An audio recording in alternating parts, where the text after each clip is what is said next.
বাংলাদেশি বংশোদ্ভূত বিশ্বের যে কোনো দেশের নাগরিকত্ব গ্রহণকারী ও তাদের স্বামী কিংবা স্ত্রী বা সন্তান এবং বাংলাদেশি নাগরিকের বিদেশি স্ত্রী অথবা স্বামী ও তাদের সন্তানদের বাংলাদেশে আগমন ও অবস্থান সহজতর করার জন্য no visa required for travel to Bangladesh বা এনভিআর স্টিকার তাদের বিদেশি পাসপোর্টে লাগানো হয়।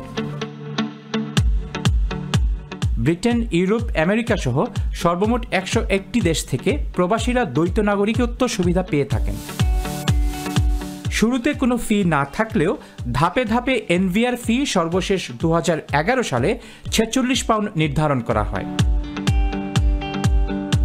কিন্তু হঠাৎ করেই কোনোরকম কোনো ঘোষণা ছাড়াই গত 4 ডিসেম্বর এক লাফে 70 পাউন্ড করার ঘোষণা আসে।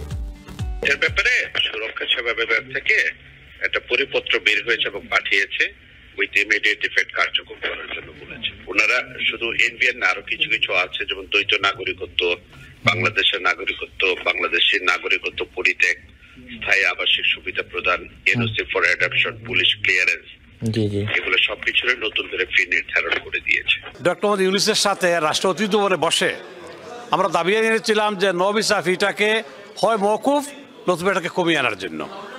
কিন্তু আমরা পরবর্তীতে জানতে পারলাম যে 4 ডিসেম্বর হোম অ্যাফেয়ার্স কমিটি সিদ্ধান্ত নিয়েছে যে তারা 46 পাউন্ড থেকে 70 পাউন্ডে তারা নিয়ে গেছে। এটা শোনার পরে আমরা নিজে সিলেটে প্রেস কনফারেন্স করে এটার প্রতিবাদ আমরা জানিয়েছি। আমি মনে করি এটা টোটালি এই ফিটা ধার্য করে এটা অযৌক্তিক। ছাত্র জনতার অভ্যুত্থানে সারা বিশ্বের প্রবাসীদের প্রত্যক্ষ এবং পরোক্ষ ভূমিকার ভূয়সী প্রশংসা করেন বর্তমান সরকারের সবাই। গত 5 মাসে রেকর্ড রেমিটেন্স পাঠিয়ে ভঙ্গুর অর্থনীতির প্রাণভ্রমরা বাঁচিয়ে রেখে প্রবাসীরা তাদের দায়িত্ব আরও বেশি পরিমাণে পালন করেছেন। বিনিময়ে সরকার দিয়েছে প্রবাসী স্তুতি আর ভিআইপি নাম দিয়ে চিকেন পাফরোল, ডোনাট সমৃদ্ধ বিদেশি খাবারের প্রবাসী লাউঞ্জ। আপনাদের দিয়েই তো দেশ চলে, আপনাদেরকে তো মাথার উপরে রাখার কথা। আপনারা যারা রেমিটেন্স যোদ্ধা আছেন তারা যেন বাংলাদেশের সকল স্তরে ভিআইপি মর্যাদা পান।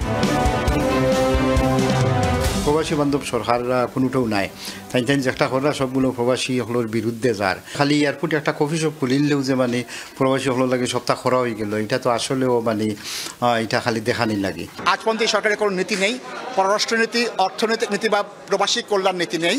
তারা প্রবাসীদের টার্গেট করেছে, তারা প্রবাসীদের কাছে আরো অর্থ চায়। এটা যে আপনারা দেখছেন এটা কিন্তু শেষ না। এই দেশেরও অনেক মানুষ হিমশিম খায়রো, এর মাঝে এই ফিটা বাড়ানি হয়েছে। আমি মনে করি না এটা একটা in any way or shape or form justified. মহান মুক্তিযুদ্ধে এই ব্রিটেন প্রবাসী বাংলাদেশিরা দাঁড়ে দাঁড়ে গিয়েছেন মুক্তিযুদ্ধের সপক্ষে জনমত সংগ্রহ এবং অর্থ সংগ্রহের জন্য। বাংলাদেশ বিমানের প্রথম বিমান ক্রয় করা হয় ব্রিটেন প্রবাসীদের টাকায়। অর্থনৈতিক, কূটনৈতিক, রাজনৈতিক বাংলাদেশের ইতিহাসের প্রত্যেকটি অধ্যায়ে সর্বাগ্রে ব্রিটেন প্রবাসীদের অবদান। সেই ব্রিটেন প্রবাসী সহ ডুয়েল সিটিজেন সুবিধাপ্রাপ্ত 101টি দেশের প্রবাসীদের প্রতি সরকার কতটা প্রতিশ্রুতিশীল? আমি গ্যারান্টি দিচ্ছি 2000 প্রবাসী যে ইউনূস সাহেবের অফিস সামনে দাঁড়ান, পরবর্তী দিন আপনাদেরটা হবে 1000। এই লন্ডন আমেরিকা বাতাবেন, কিছু হবে না। এখনো কিন্তু ওই আগের মতোই সরকার চলতেছে, যদিও অনেক বড় বড় কথা হচ্ছে, অনেক কথা বলতেছেন যে এই করব সেই করব, কিন্তু আসলে বাস্তবে কিন্তু কিছুই হচ্ছে না এখনো।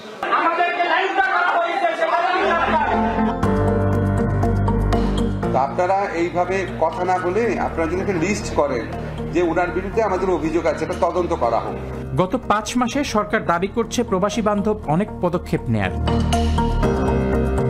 সেই পদক্ষেপগুলির ফলাফল কতটা দৃশ্যমান তা নিয়ে প্রশ্ন থাকলেও সম্প্রতি ম্যানচেস্টার থেকে সরাসরি ফ্লাইট বন্ধ হওয়ার আলোচনা, শাহজালাল আন্তর্জাতিক বিমানবন্দরে প্রবাসী নির্যাতন এবং এখন আকস্মিক এনভিআর ফি বৃদ্ধি প্রবাসীদের প্রতি সরকারের দৃশ্যমান আচরণেরই যেন স্মারক।